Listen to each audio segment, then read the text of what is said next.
That sucked. I kind of like the lost music because it really sets the tone. It sets the tone. It really, yeah. This is going to be as pack therapy. This might be the biggest pack therapy of this, like the most pack therapy of the season so far. Because that was extremely frustrating. Very pack therapy. But I will say this, there is a show going on down the hall. That one's a little more depressing. Yeah. Game 7 for the Coyotes, a blown lead. Sucks, but we got a lot more to go.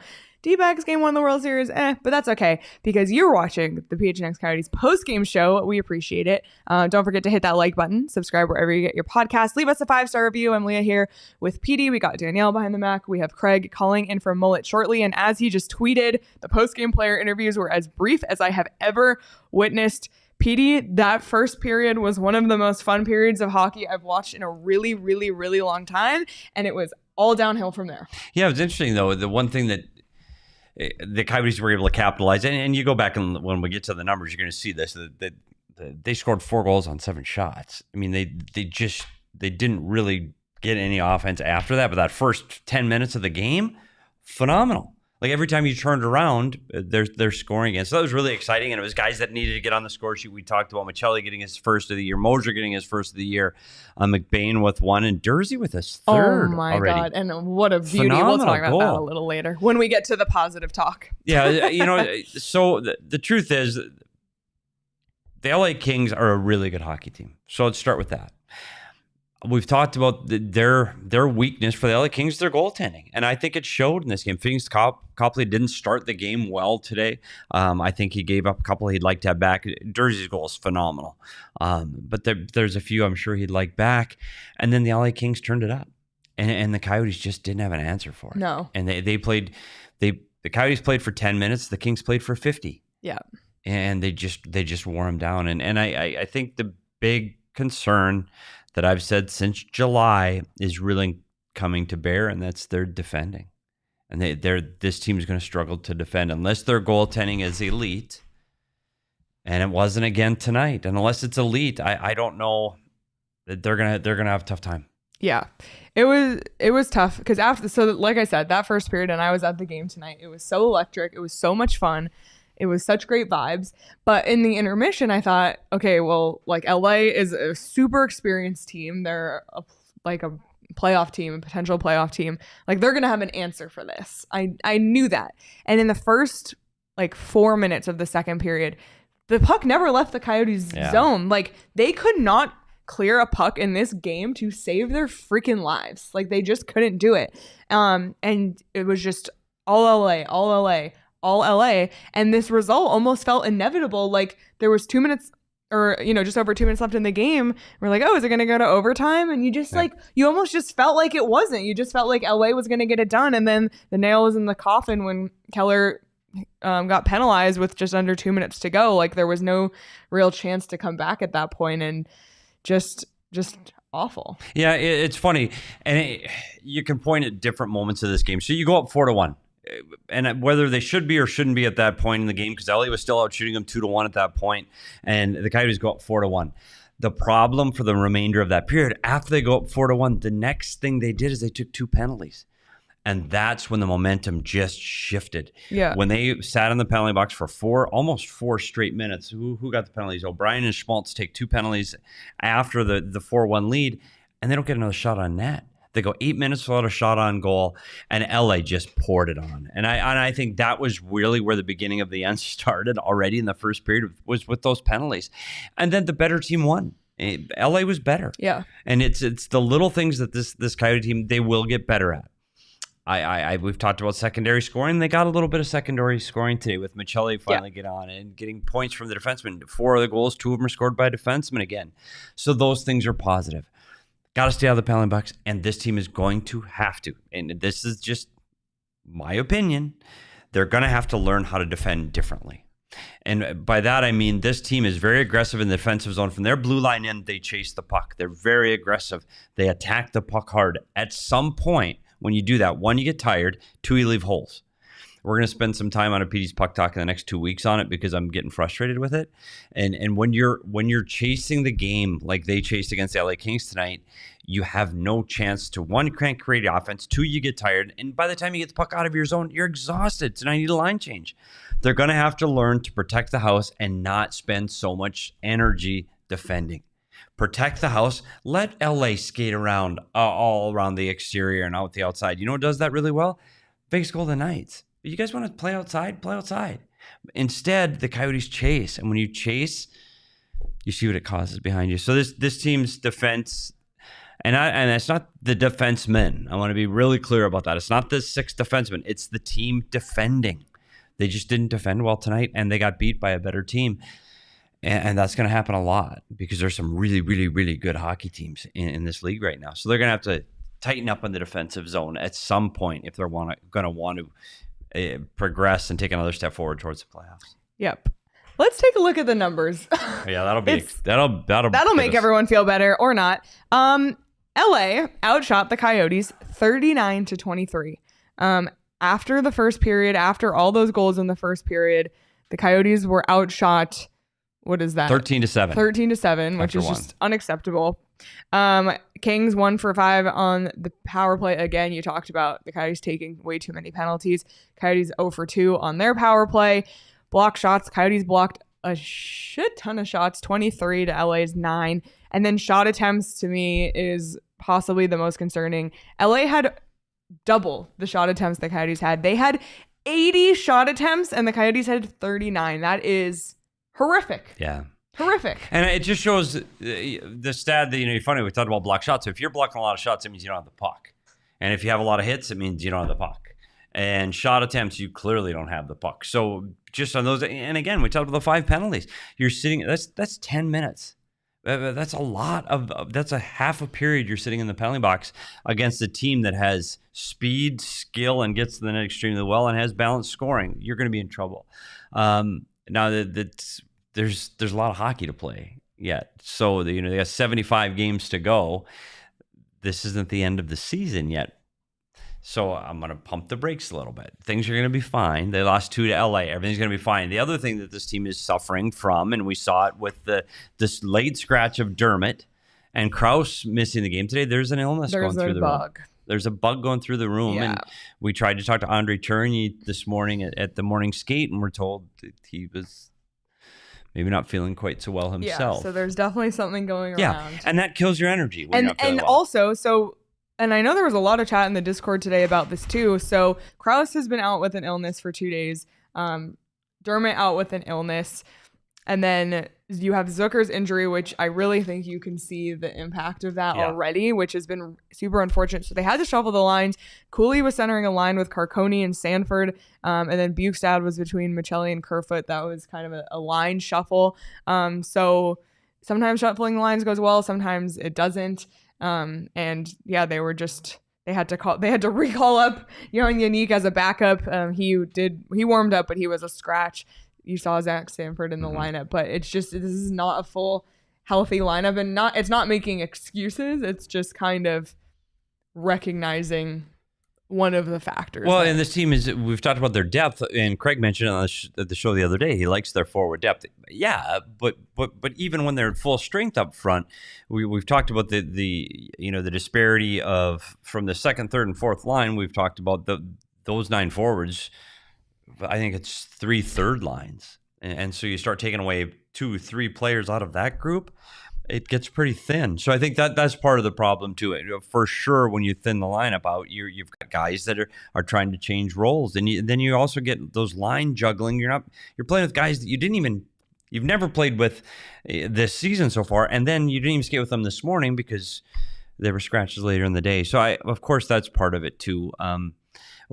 you can't throw much weight into Game 7. One of the things that you'd like to see more out of an Andre Tourigny team is you'd like to see the effort. And I don't know if the second half of this game that you saw that Coyotes push that you always saw, or that Coyotes, hey, they're in it till the end, and that pushback or the mullet magic that we talk about, you just didn't see that.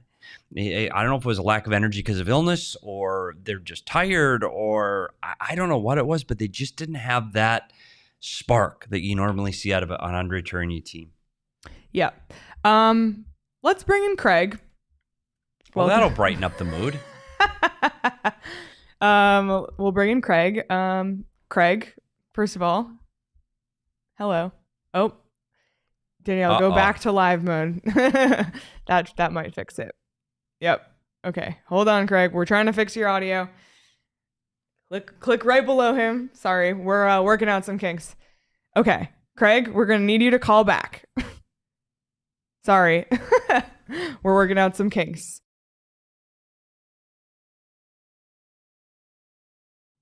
It's all good. We're working on something just like the Coyotes are working on. Oh man, we're no, it's totally fine. It's early. It's early in the season. It's early in the season. See, and Nick Nelson. Yeah, do you know who that picture is? By the way, Who? DB Cooper. Nick I don't Nelson. know who that is. You don't know? Is Nick Nelson DB Cooper? Is that his? And we'll see. We probably didn't need to hear from Craig anyway. Let's see if this works. It's fine. Now, Danielle, just click the interview scene, and we'll just. Because it'll already be ready to go. Yep. Craig. Hello. There we go. Hey. We got it. Craig, that was shitty. Yeah, it was quite a night in the Valley, wasn't it?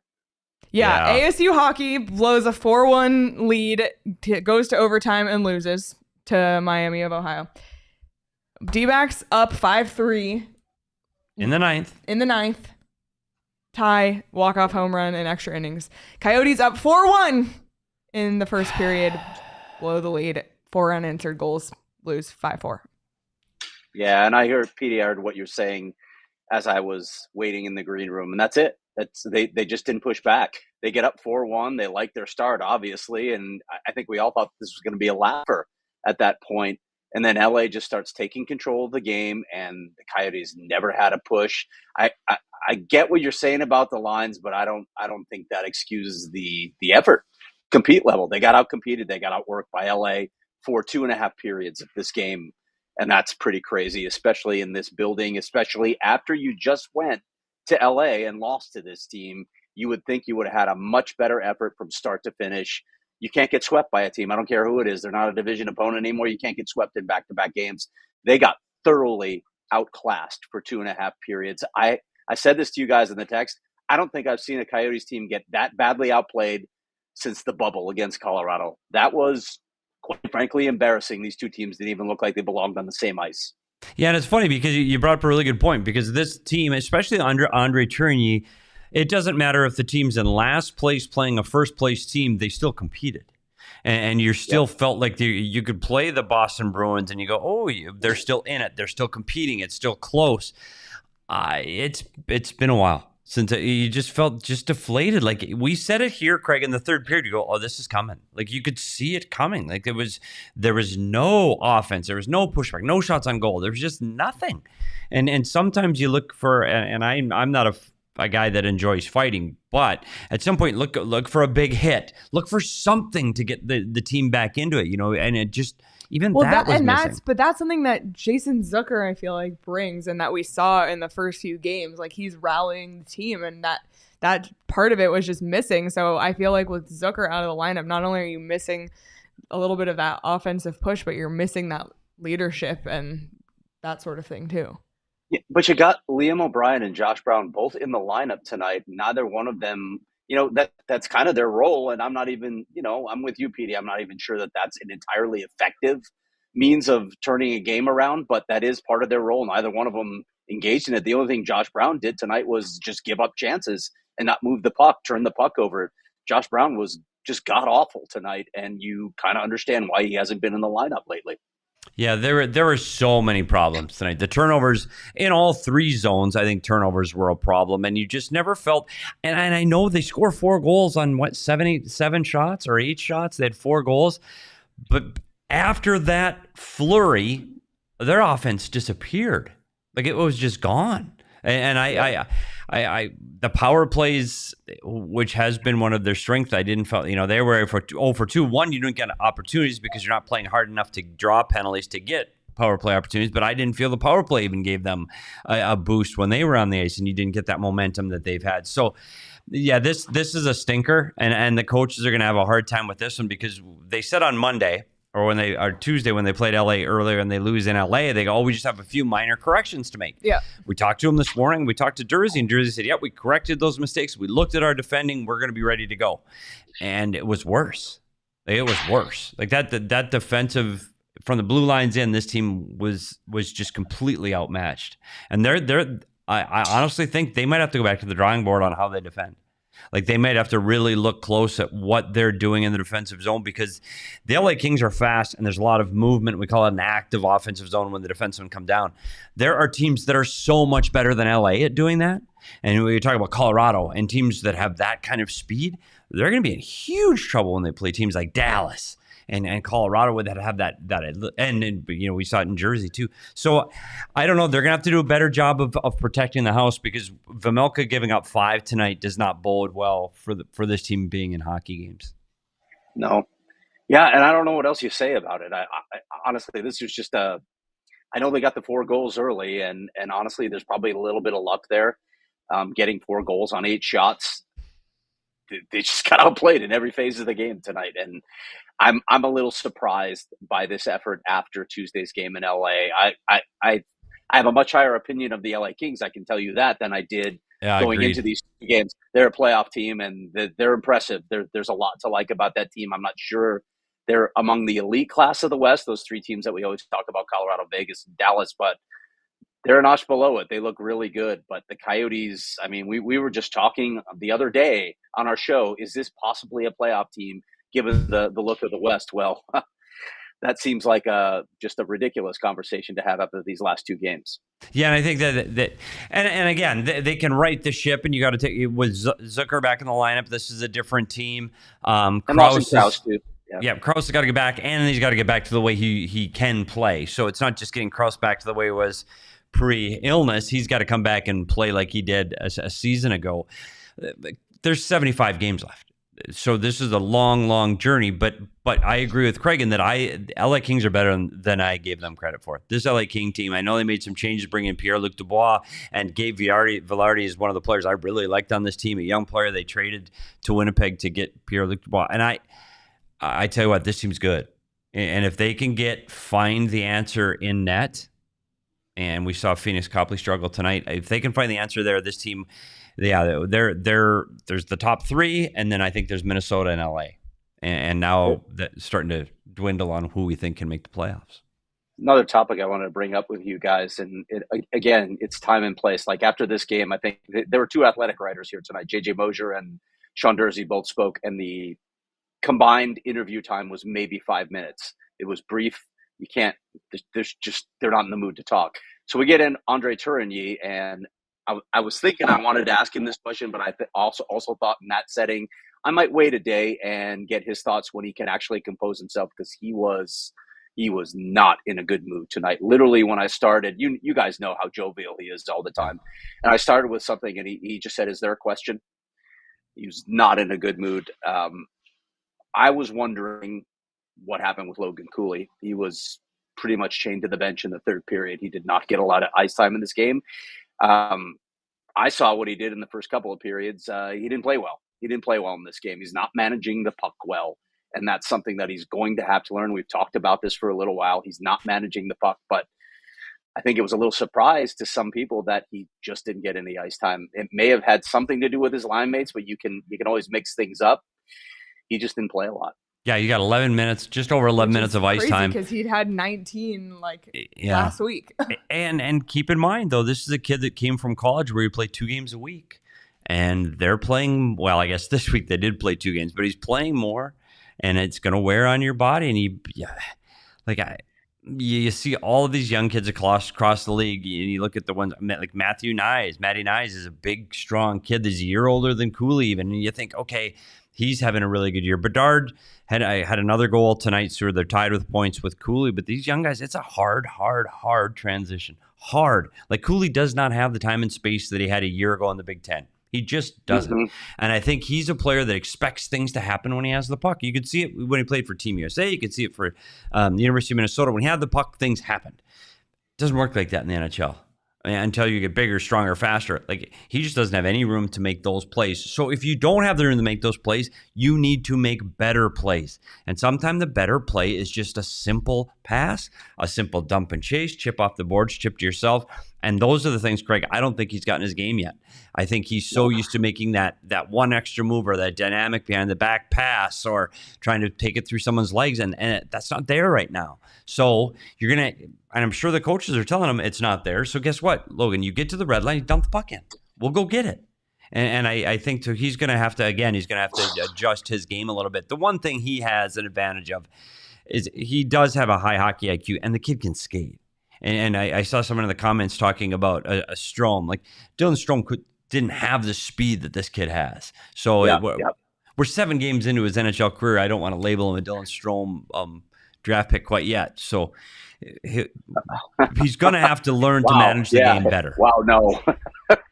No. I mean, there were a lot of people that saw Dylan Strome that before they made the Dylan Stone draft pick, a lot of people were like, can't skate. I'm not sure the dynamic ability is there. Logan Cooley has all that. But he's got to learn how to play the NHL game. He can't make those individual plays all the time. It's just not going to happen here. You saw his role on the LA Kings' first goal. That was he played a big role in that. I'm sure Andre wasn't happy with a number of things in his game. Again, it wasn't the place and time to ask tonight, but I'm curious what his assessment will be after these 2 games against LA. Okay, I have a few more things, and Craig, I want to keep you here if that's okay. Sure. But before that, I do want to just take a quick break because, we talk about Shady Rays and how great they are for the sun here in Arizona, but sometimes you just want to put on your sunglasses and walk by so nobody talks to you. I do think sometimes putting on sunglasses is just a good don't look at me, don't talk to me. I think Derek put on sunglasses tonight. He did. I've done that a time or two. So Shady Rays, many uses. Yes. So if you haven't checked out Shady Rays, you can do so right now. Shady Rays is giving out their best deal of the season. You can go to shadyrays.com and use 50% off for 2 or more pairs of polarized sunglasses. Try for yourself. The shades rated 5 stars by over 250,000 people. And Craig, another new sponsor that you don't know about because you weren't on the show with it. So I'm going to tell you all about it. And that is Empire, and they have an all-time jingle. With Empire today, you get to shop at home, your own home convenience, and get the right product for your needs. Quick and professional installation and a price match guarantee. It's the best place to get new flooring. So check out Empire. I know you and Tara are always changing stuff in your house, so check out Empire. I could even sing the jingle from childhood, by the way, for Empire. Oh my gosh. So maybe not after a loss like this, but sometime I'll sing for you. But yeah, Empire, they're great. They really, they do a really good job, a really thorough job. You have Empire flooring in your house. I have Empire carpeting. I do. And great Empire.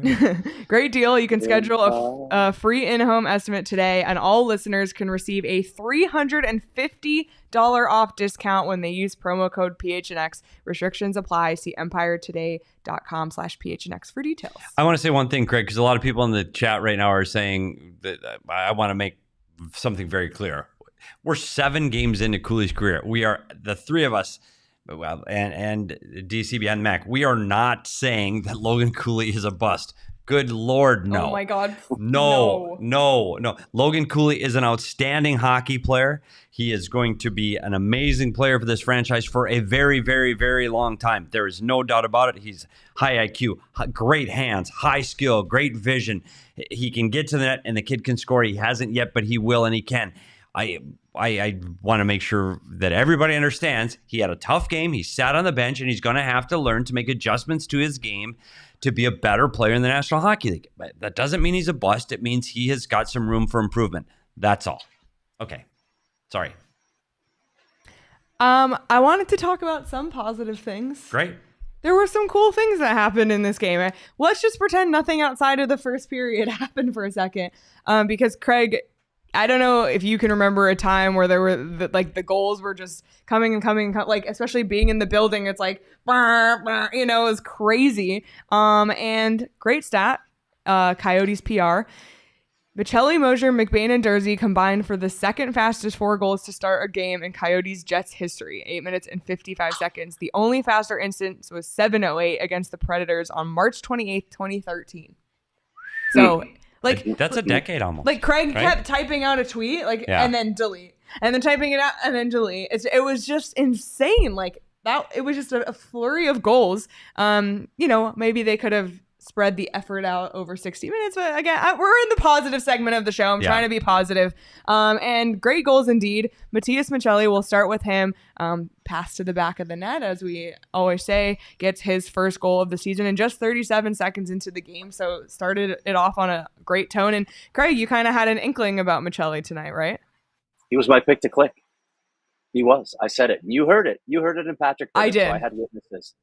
And honestly, it wasn't very. I actually shouldn't tell you that it wasn't deep analysis. It was.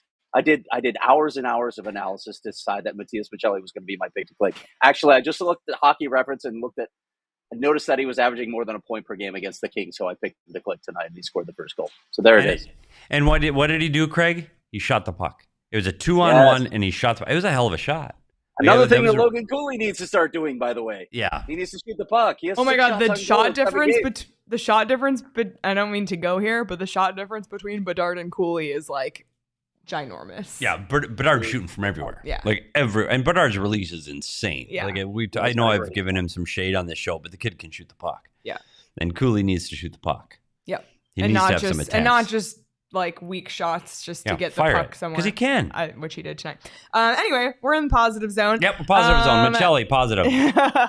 And next positive, JJ Moser gets his first of the season. And we'll go ahead and just crown him dog of the game. JJ Moser, he's got that dog in him. He had 1 goal, 1 assist tonight, was a +2, which was fantastic.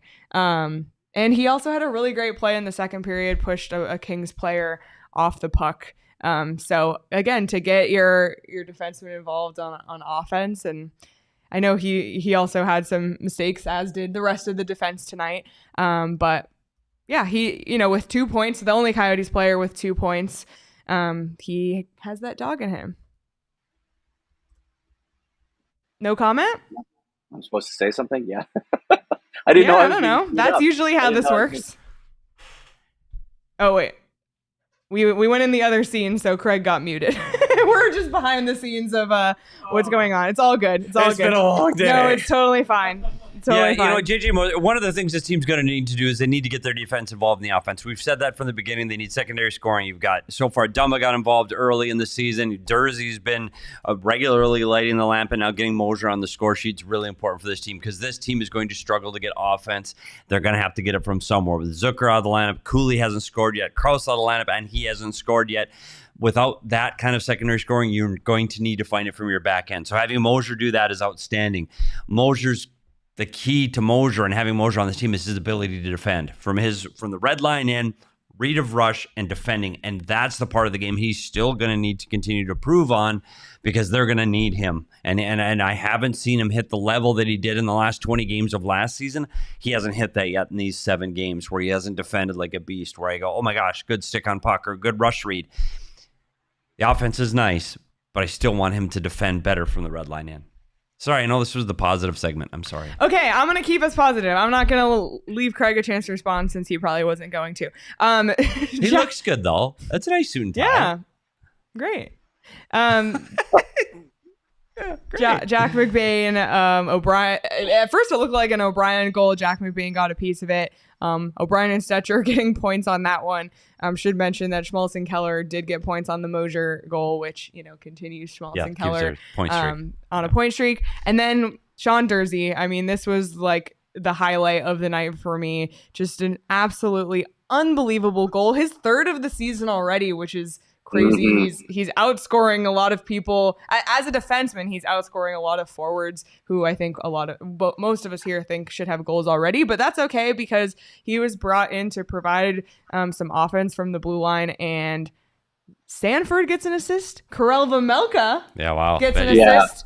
And the offensive juggernaut. Just like Logan Cooley scored midair against the Kings in Australia, Sean Durzi scores midair, and we have a great shot of it, of him midair on this goal. Just absolutely unreal, kind of doing his best Bobby Orr impression. So I saw that get tweeted from the Beat account, the Bobby Orr reference. Was that a Leah reference or was that a Craig reference? I said that. Really?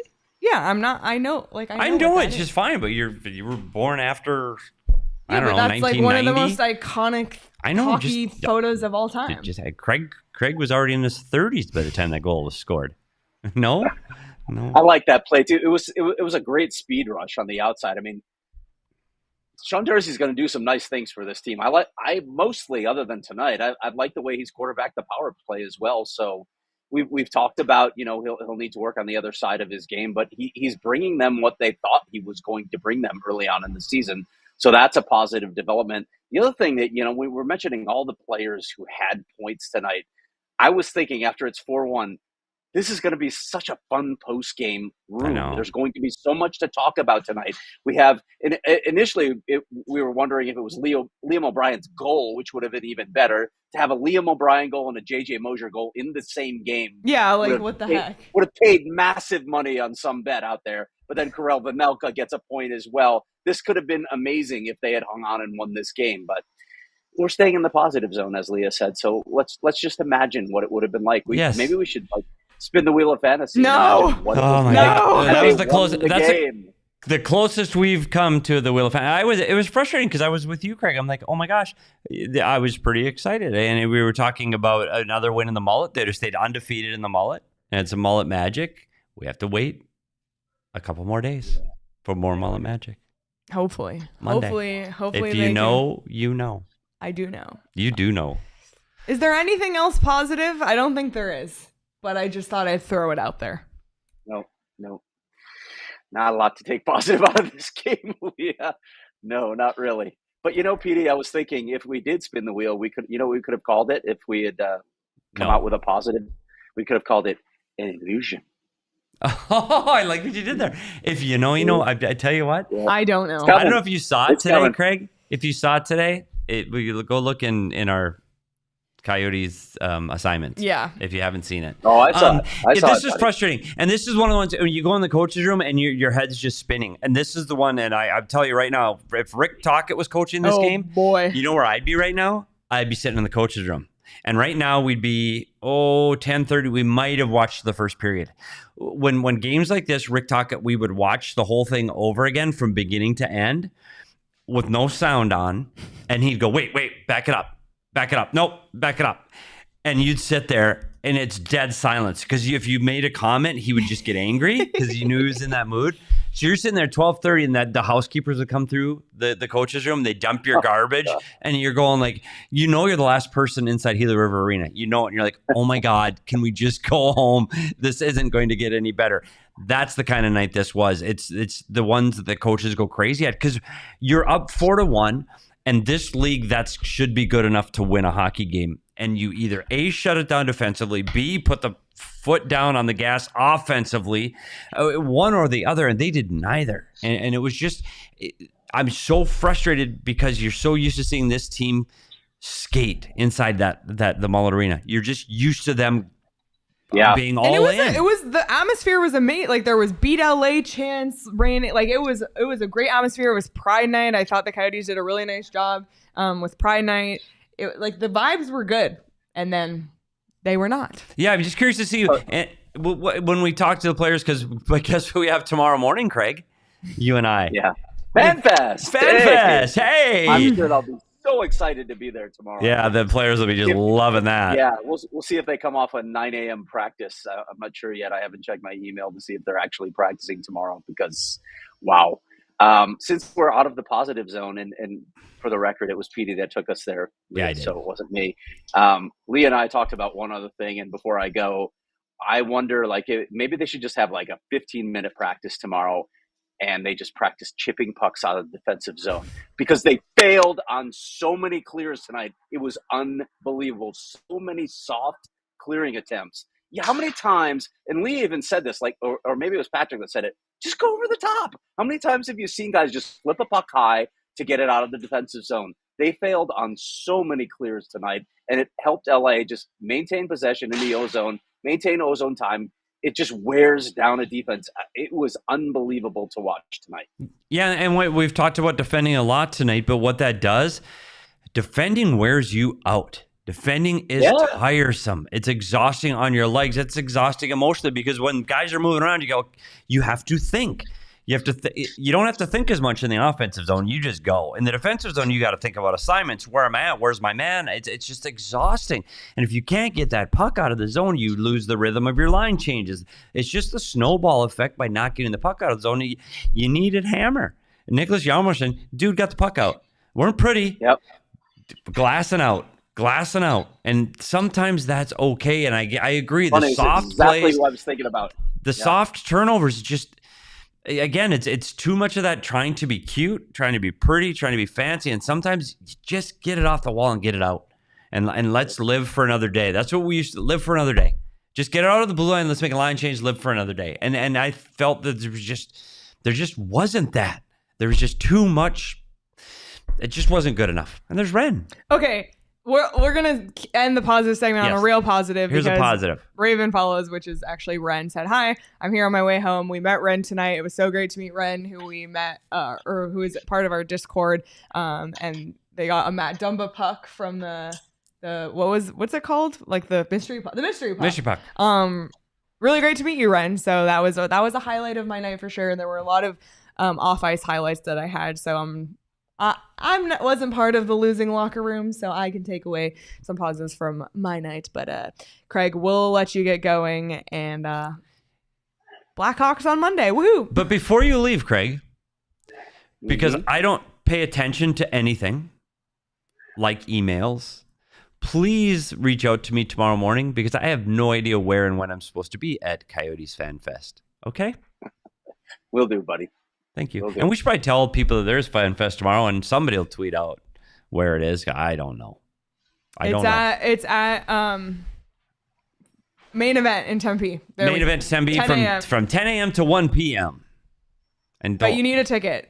You do need a ticket? Yeah. Do we need tickets? No, you have press pass. Oh, okay. Yeah. Coming down to my hood. Well, not exactly my hood, but it's pretty close to my house. Good luck with that drive. Pack water, buddy. Okay. All right, Craig. We'll see you. Get home safe, and we'll see you tomorrow morning. All right, guys. Can't wait. See you. All right. Bye. Yeah, and again, it's just the frustration is we believe me, Leah and I have sat here through many a Coyote loss. Many Coyote losses. So we're used to it. It's this one hit different. This one hit different. A 4-1 lead at home in a building that you've had an amazing home record in a season ago. It just, this team doesn't lose like that. They haven't lost like that in years. Like you can get blown out 8-2, but you don't lose a 4-1 lead. So I think that's where Andre Tourigny's frustration comes in, is this team usually scratching and clawing right till the bitter end, and I didn't feel that tonight. Yeah. And then right in the last 2 minutes when you go, okay, maybe they can get a push. Maybe they can get a push to get that tying goal. Oh, Clayton Keller gets a penalty. And he's in the penalty box. I know it was an inadvertent high stick off of a faceoff. I understand that. But still, you can't make that push if you got a guy in the box. So, again, another game you just throw away and go back to the drawing board and hope for better against Chicago. And Chicago is a team, they believe right now. They got a win tonight too, didn't they, in overtime? They won against Vegas. Vegas's first loss of the season. Yeah, Vegas's first loss of the season is against Chicago. Vegas. Boston's first loss of the season is against Anaheim at home in Boston. What the hell's going on?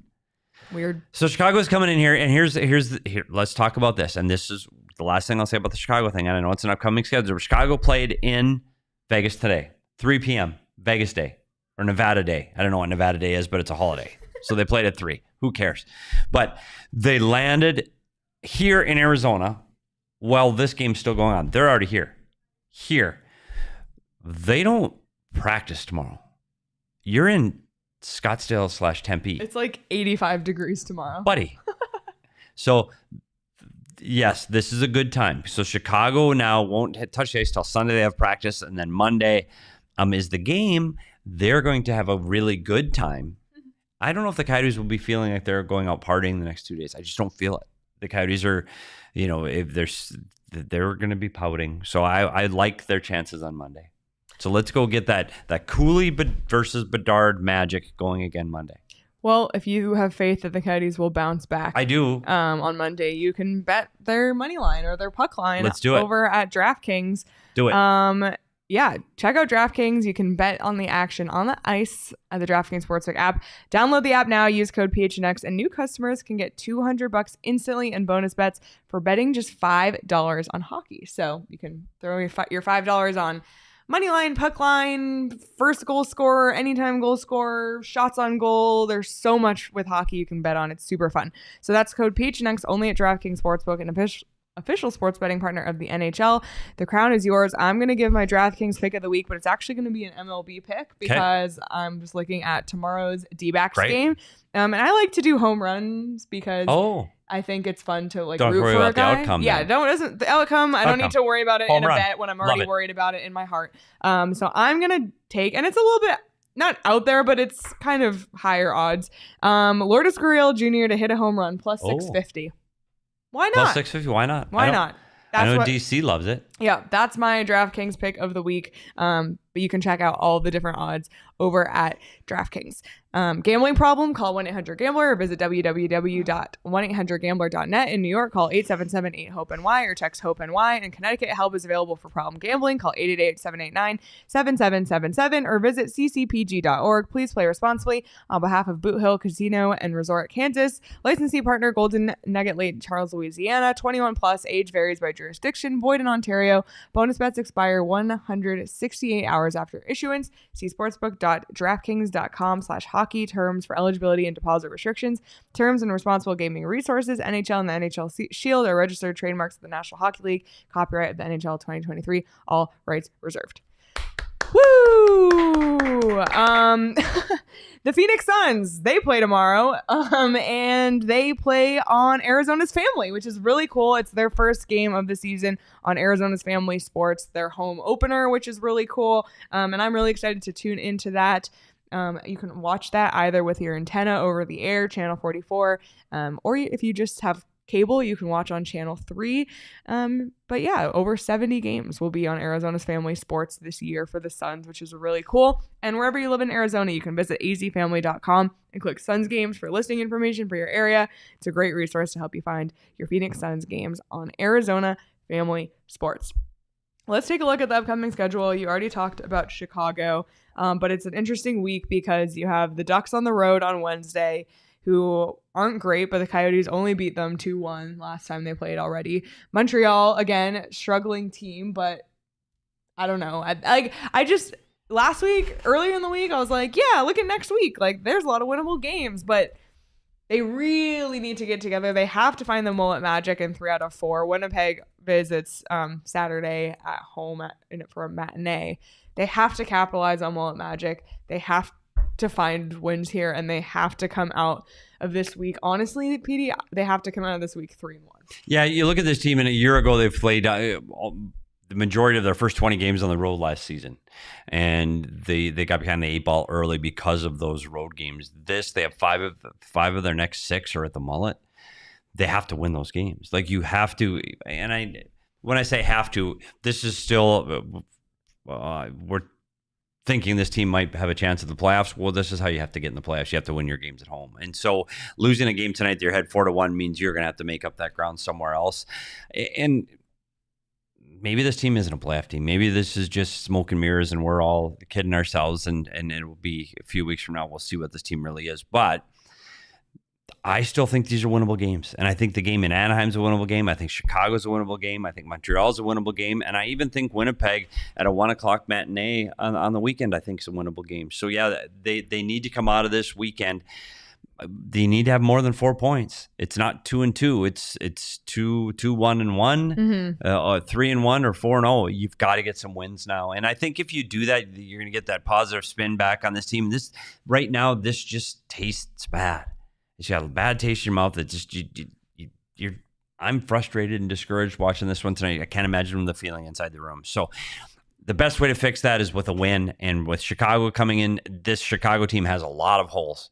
They do a lot of they have a lot of problems defending, and their goaltending is iffy. They've got some offense and they've got some speed, but it's a winnable game for the Coyotes, and I think this could be an opportunity to get their offense back on track. I just looked at the Roadrunner score because I was like, hey, maybe the Roadrunners. They lost 4-1, but Josh Stone scored, and Dylan Guenther had one of the assists, so that's good to see. Yep, it is. They lost too. A lot of losing today in Arizona. Yeah, we can just wash that away. Yep. There was a question way earlier. I think Caleb asked, is it okay to have 2 back-to-back flush games? It's okay? It's not okay, but it's not. Okay? But is it the end of the world? No, because this was game 6 and 7. Yeah, it's not clearly not ideal. It's where frustrations come in, and when what happens inside those rooms is, because I've been there, is the coaching staffs at this something like this. You try to do too much now, and you try to fix 4 or 5, 6 things because you have so many things on your plate. And so Craig wondered if they were going to skate tomorrow. I would bet they're skating tomorrow. And then they have practice time really early. It's 9:30 in the morning because they got to be at FanFest. So they're skating at 9. It might be 9 or 9:15, but it's early in the morning. And if you've got to be at the practice 2 hours before, it's early. I think it sends a message. So I think they'd be on the ice tomorrow. But the key to it is you try to solve one thing. Try to solve one thing, not 7. 1. Yeah. Pick one thing and go, okay, we're going to focus on getting better at this one thing today. And the one thing Bear's been really good at is he's been good at getting that atmosphere of guys enjoying being at the rink.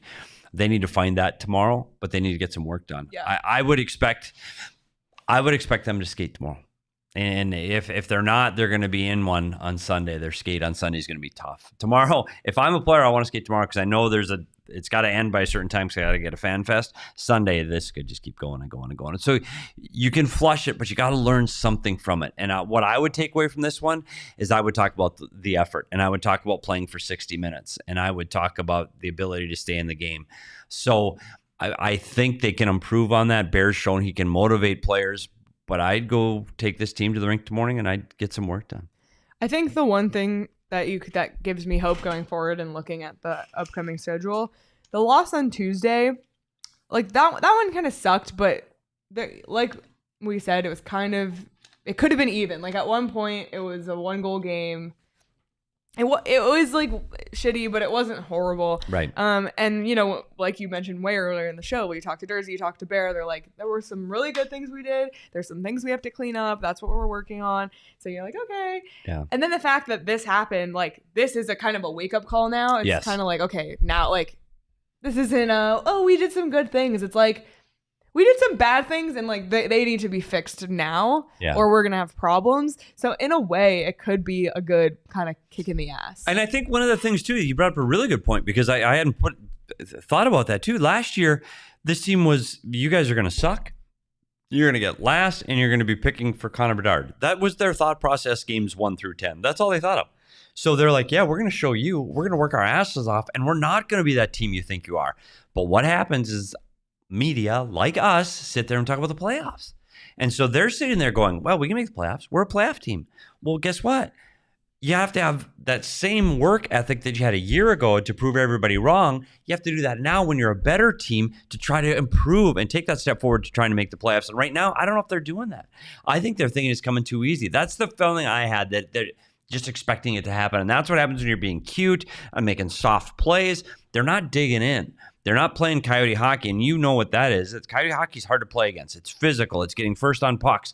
It's forechecking hard and knowing you're in a game. And I don't think they did that today. So I think it's a mindset change that they're going to go, okay, yes, we'd like to be in the playoffs, but we're going to have to work for it. And I just haven't seen that work, and I didn't see the work necessarily on Tuesday either. So they're going to have to pick it up, and they're going to have to get back to doing the things that made them successful a year ago. Okay, so we got the email. The Coyotes will practice at 9:45 a.m. at the Ice Den. The Fan Fest starts at 10 to 1, and players will arrive after practice from 11:30 to 1. Well, there you go. So see? But here's what's happening at Fan Fest, just for those interested. Meet and greets, interactive gameplay, autograph sessions, and Q&A sessions with Coyotes GM Bill Armstrong and other key executives, and the chance to play games with players and enjoy games and activities. So, can I play games with players? I can't see why not, Petey. Cool. So there you go. And again, it's like I've done this before. Because that's what I would have taken them in tomorrow. There's no way I would have let them go right to Fan Fest tomorrow. Yeah. There you go. All right. So maybe that's the turn. Maybe that's the turning point. Now, one thing that Andre Tournier does is he knows what buttons to push on this team, and I would expect them to come out with a different mindset and a different effort level. And you know what? Maybe he makes some changes to the lineup. Jan Yannick's here. Yeah.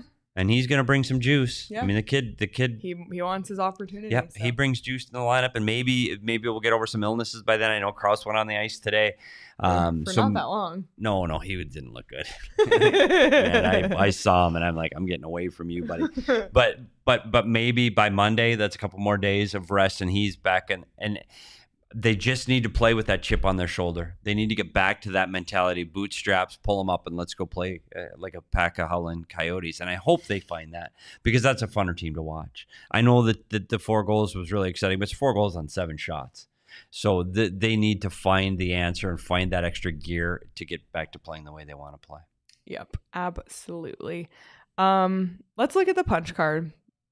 3-4 feels a lot sadder than 3-3. It did. I'm going to agree with you. Can I ask you a question about this? Yeah. If you've watched the show before, and a lot of you have, I've got some neuroses. Okay. If you're making a punch card, okay, how come it's a roll of 9? You can ask Sean to Why isn't it 10? You can ask Sean. Why isn't it a nice even number of 10? You can ask Sean. Because we do 10 game segments, you do 10s, not 9s. Why don't you ask Unless Sean? The season was divisible by 9, then it makes sense. But it's not. You can ask Sean. Okay. Yeah. But just drove me nuts every time I looked at that damn thing. Make 10. Unless there's 63 or 72 games divisible by 9, do it. Blatantly asinine, I was going to let it slide. I wasn't going to call Petey out on his use of the word funner. Did I say funner? You definitely did. God, it's more fun. Thank God Craig wasn't here, because it is more fun. It is more fun to support your team with gear from Foco. Look at Caleb. Some neuroses. It's more fun. It is much more fun to support your team with gear from Foco. It is. You want to support the D-backs in the playoffs? Foco. You want to support the Coyotes? Foco. You want your favorite college team in their bib overalls? Foco. Check out Foco. They have a product line that includes apparel, accessories, toys, collectibles, novelty items, and more. And they have your back for Arizona sports. So you can get the best gear around by visiting foco.com. That's FOCO.com, and using code PHNX. And for all non-presale items, use the promo code PHNX for 10% off.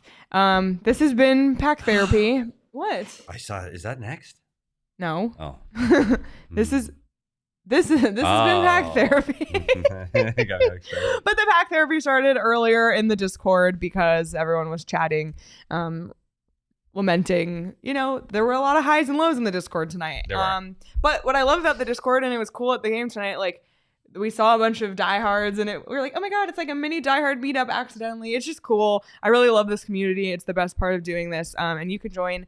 You're a part of our community if you're listening to this or watching this at any point in time. But join our Discord. It's a really great place. Super fun. We talk hockey all day, every day in there. And you only get in there by becoming a diehard. Yes. So do that. And you can also get a free shirt or hat when you sign up, and you get one every year. Your membership renews. Yes. And then you can also get 20% off all merch and all events when you're a diehard. So just plenty of perks and plenty of reasons to become a diehard. And we have some exciting events coming up.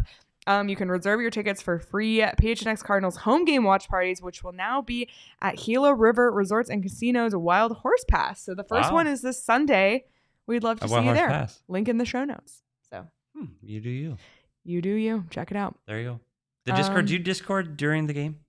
Yes. How do you do that? I tweet. I Discord. I do neither of those things. Did I say that right? Is it neither, or? I do neither of those things. I don't do them. I can't. I don't do them. I can don't handle either. one thing at a time, and it's watching the game. And I couldn't watch the baseball game too, which I had to try to do. By the way, and I know no one cares, but I'm going to say it anyway. Watching the hockey game while the World Series is on with the PHNX Diamondbacks crew in the building is moderately distracting. Welcome to my life for the last 2 weeks. Those guys have juice. Yes. Like there's like literally the jump around thing. If you know, you know. But there's a lot going on. Like they do their own walk up songs. Like there's a lot going on. Yeah. There's music. There's things. Yep. And I sit in a chair, and I sat in a chair, and they were not happy with me sitting in a chair. They wanted me to cheer. Did they want you to jump around? They did. I did not. Big surprise. Anyway, we're gonna work on that. I'm gonna be more positive. I'm gonna drop something. I'll drop in the Discord. I won't drop it here. Ooh, there you go. I'm gonna tease something for Monday that's got to happen. That almost happened tonight, and I was so excited that it almost happened tonight. Walking and talking tomorrow too. Glad I could tag along this evening despite it being almost 1 a.m. here in Nebraska. Thank you so much. Thank you so much for watching. We really appreciate it. I love the Midwest. Caleb, I know I was so disappointed there was no light show. If you know, you know. I was also disappointed, and this is like, again, a complete coincidence, and I was just really disappointed that Travis Dermott was sick tonight. Yeah. That was really disappointing. It was. Like, literally, it was just one of those, like, universe moments where there's nothing you can do. But that was disappointing. But like I already said, I think the Coyotes did a good job with Pride Night tonight. It was really great. The jerseys were cool. You can bid on them. They had, like, really, really cool, like, banners and stuff. And we saw a ton of signs that said, thank you, Travis. And, you know, hockey is for everyone. And that was just really special. So that's going to be my positive takeaway from the night as a whole. We can flush the game. The players, you know, and the coaching staff will worry about it. But that's going to be my takeaway, because that's what I took away from being there. And honestly, that was important for this organization. And I think they did a really nice job. Yep. And it's too bad Travis Dermott was ill tonight. Yep. It's too bad. And what a wonderful young man he is. Because of what now? Petey going full boomer tonight. FanFest going to interfere with the 4 p.m. dinner special. You guys like, they think that's kidding. Like, if I'm not sitting at the dinner table having dinner by 5. Tonight, Petey said that going to bed is his favorite part of life. It is. My favorite part of the day is going to bed. And I don't care if it's 8:30. That's the Murder, She Wrote starts on A&E. No, I don't. Oh my God. I'm kidding. Walking and talking tomorrow. We'll bring the good vibes back. If you're in the Discord, you know who it is. Just kidding. You probably know who it is if you watched the teaser video today, because Troy Stetcher. Walking and talking? Yes. Troy Stetcher told a hilarious prank story. It's up on our Twitter right now. Like, dying laughing, and you have to watch till the end because there's like a really funny moment. It's just so good. And there's a lot of cameos in tomorrow's Walking and Talking. The Walking and Talking, I tell you what, I will say it's catching on, Petey. It is. So the players, like, it's a thing now. It's just become a thing. It took a long time, but it's become a thing. And there were more guys interrupting the walking. I think that makes it the most fun, is when guys interrupt the walking and talking and they harass the guy getting walked and talked. Yeah, I highly encourage, if you want to get a behind the scenes look at what these players are really like. And I thought tomorrow specifically, like, really gave us, especially with some of his You answers. felt like they were little kids. Like, they were just kids screwing around. And it was fun. It was fun. And he, the young man we spoke with, great interview. That part was great. But it's all the interactions that these guys have as teammates. I still believe in this group, that they're tight, and they're a tight-knit group, and they'll find a way through this together, and they'll do it with Andre Tourigny. And I am putting a positive spin on this, because they're 7 games in.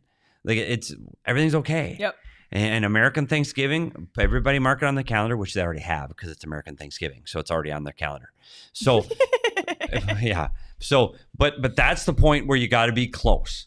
You'd like to be in, but if you're not in, you better be 1 or 2 points out. And if the Coyotes are anywhere in that range by American Thanksgiving, things are fine. But you've got to start racking up some wins, and you have to do it at home, and you have to do it right now. Yep. If you want to watch that Walking and Talking, be sure to subscribe to the PHNX Sports YouTube channel, because there's a ton of content on there besides just our live shows. So you should do that, and hit the notification bell. You'll never miss when we go live. Give us a thumbs up on this video, by the way, if you're watching on YouTube. I love we see when the thumbs up come, and I have to tell you, the little thumb going Yep. is so rewarding. It is. It is a serotonin boost for me. So please do that. And if you're listening on audio, you can leave us a review there as well. We would sincerely appreciate it. But you can follow us on Twitter. He's at SPRS Hockey. I'm at Leah Merrill. Craig's at Craigus Morgan. Danielle's at Abraca Danielle. The show's at PHNX_Coyotes. And we appreciate you all for being here for Pack Therapy. So we'll see some people at FanFest. I was going to say that too. If you see Craig and I at FanFest tomorrow, please come up and say hi. We're interviewing people tomorrow. We're interviewing fans and players, and say hi to us. If Craig might say back, because he's pretty bougie. Like, I wonder if Craig brings the red ropes with him. Like, he should travel. Like, that should be his Halloween costume. Like red ropes. Oh my God. Like red ropes around. Like, you can't get to him. Anyway, but stop by and say hi if you make it to FanFest tomorrow. Yep. Absolutely. Well, everybody enjoy the rest of your weekend. We will see everybody Monday night after the Coyotes play the Chicago Blackhawks. But until then, have a great weekend, everyone. Bye. We all silly like the mayor.